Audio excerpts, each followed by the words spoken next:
Minyak urapan ini, saudara-saudara, kalau kita belajar tentang ayat minyak urapan, sekali lagi beta jawab selalu dengan dasar ayat. Karena kita melayani tanya jawab, berarti memang mesti dasar firman, kan begitu. Ayat tentang minyak urapan itu tercatat secara lengkap dan jelas di dalam Keluaran pasal 30, mulai ayat 22 sampai ayat 33. Ini ayat tentang minyak urapan. Seharusnya minyak urapan itu seperti ini. Perhatikan, dibacakan ayat per ayat perlahan-lahan. 22.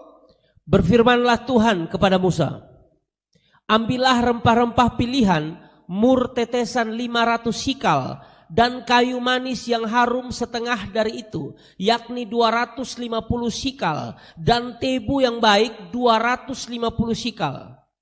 Dan kayu teja 500 sikal, ditimbang menurut sikal kudus, dan minyak zaitun zatuhin. Ya.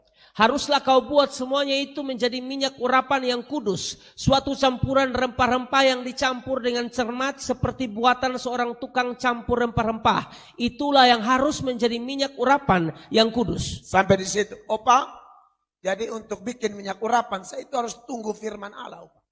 Kalau kita lihat proses pembuatan minyak ini ayat tentang minyak urapan, Opa. Itu harus tunggu firman Allah. Campurannya apa-apa, sama kenu bikin batra, ukuran berapa, itu harus tunggu firman. Bukan angka sambaran, baby oil na, bimolina, foy-foy na, sudah minyak babi juga. Tidak bisa begitu.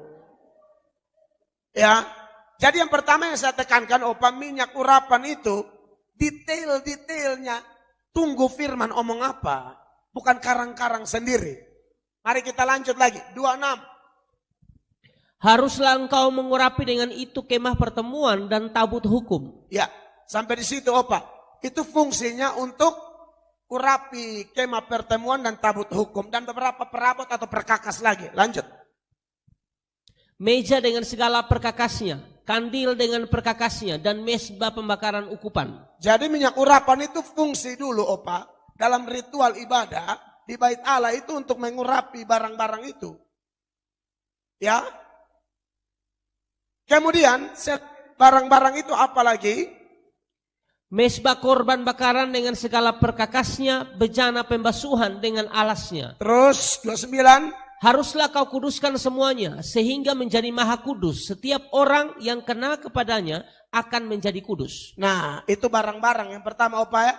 Selain barang-barang, kalaupun kepada orang, tidak kepada jemaat Opa, hanya pelayan, imam-imam, Harun dan anak-anaknya. Jemaat awam tidak bisa. Siapa gosok kepada jemaat awam atau meniru-niru ramuan atau campuran itu harus dihukum mati Opa. Makanya saya bingung, kok Pak Riaji berani sekali bikin minyak urapan, siapa yang suruh dia? Itu menjadi pertanyaan besar Opa. Lanjut. Engkau harus juga mengurapi dan menguduskan Harun dan anak-anaknya supaya mereka memegang jabatan imam bagiku. Ya. 3:1. Dan kepada orang Israel haruslah kau katakan demikian. Inilah yang harus menjadi minyak urapan yang kudus bagiku di antara kamu turun-temurun. 3:2. Kepada badan orang biasa janganlah minyak itu dicurahkan. Jangan. Reaji pun dia gosok semua. Di restoran juga. Tahu foy apa? Itu yang Oma tanya tadi, mesti uji dan firman. Tidak peduli siapapun. Apa lagi?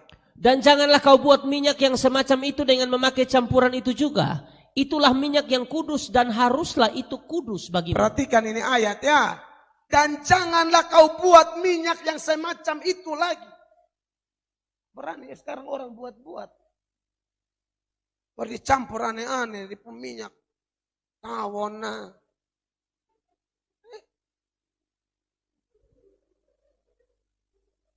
3:3 terakhir.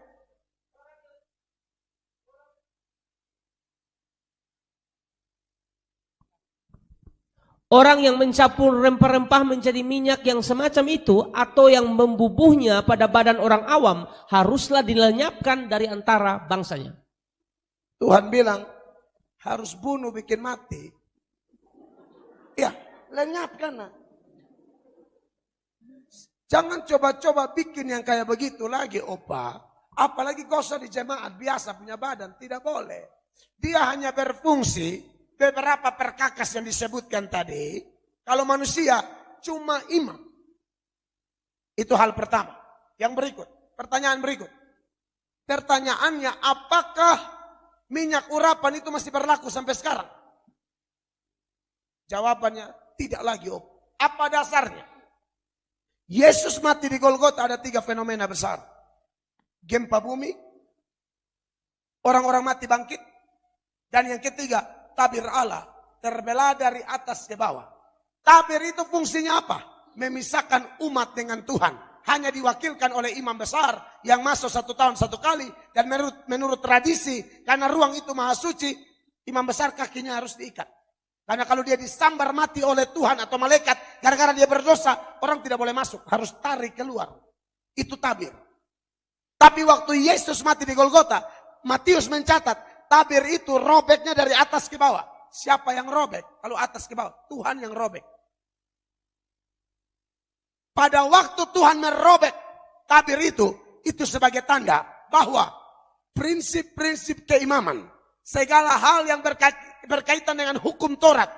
Hukum Taurat itu ada 3 jenis jemaat. Ada yang namanya hukum moral, itu 10 hukum dengan segala penjabarannya. Ada yang namanya moral ceremonial law. Kalau yang tadi kan moral law. Ada yang namanya ceremonial law atau hukum tata cara. Itu yang sunat. Termaksud ini minyak urapan. Lalu ada yang ketiga namanya civil law. Hukum pemerintahan. Kalau ada penyesat, lempar dengan batu sampai mati. Ada orang dapat tangkap bersina, rajam dengan batu sampai mati. Nah itu sudah tidak berlaku lagi, opa. Karena Efesus 2 ayat 15 bagian A bilang begini. Perhatikan. Itu mic baru di belakang. Sebab dengan matinya sebagai manusia, ia telah membatalkan hukum Taurat dengan segala perintah dan ketentuannya untuk sampai di situ. Perhatikan, opa dan jemaat. Sebab dengan matinya Tuhan Yesus sebagai manusia, ia telah membatalkan hukum Taurat dengan segala perintah dan ketentuannya. Yang tidak dibatalkan di situ hanya moral law, opa. 10 hukum itu tidak dibatalkan. Tapi yang sunat, son boleh makan babi, itu seson deh. Makanya sekarang botong fadok ukur kuat. Tapi cek kolesterol dan darah. Termasuk prinsip-prinsip keimaman, opa, itu sudah tidak ada lagi. Termasuk minyak urapan. Urapan kita sekarang tuh, kalau dulu hanya kepada jemaat, kepada imam dan perkakas. Sekarang karena itu sudah tidak ada lagi. Urapan bagi semua orang. Urapan apa? Urapan Roh Kudus.